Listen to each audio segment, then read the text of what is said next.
What do a yoga mat, a dairy cow, and a three-seater sofa all have in common? All of these items are roughly 6 feet in length. 6 feet, the distance we have become far too familiar with during this global pandemic.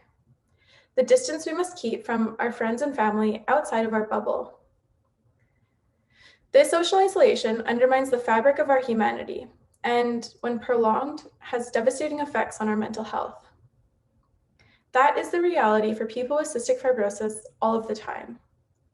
They must keep this degree of separation from friends and family, and especially others with cystic fibrosis, to prevent spreading bacteria that thrives in their upper respiratory tract.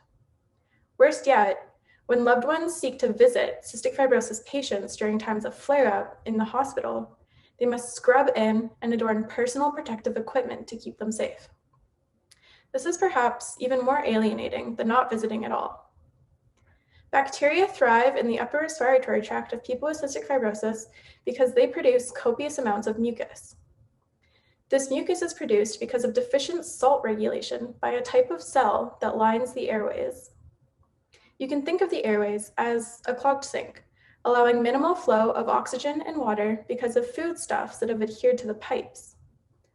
The foodstuffs in this analogy are the mucus, which are a nutrient-replete environment that protects the bacteria from the immune system.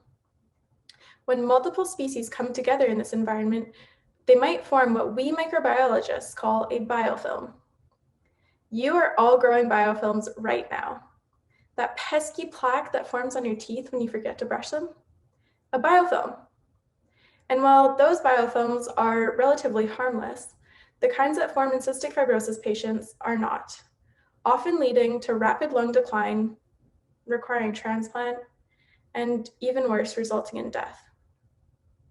There are currently no effective therapies to prevent or treat infections that occur in cystic fibrosis airways.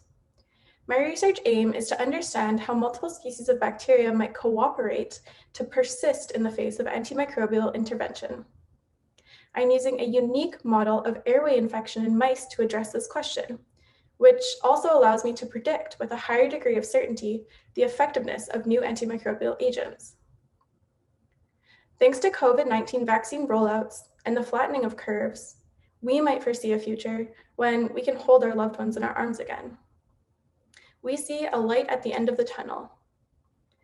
For those with cystic fibrosis, that light at the end of the tunnel sadly does not exist. And no matter what, nobody without cystic fibrosis will know what it's like to live with it. But I hope in the near future, we can show those with cystic fibrosis what it's like to live without it.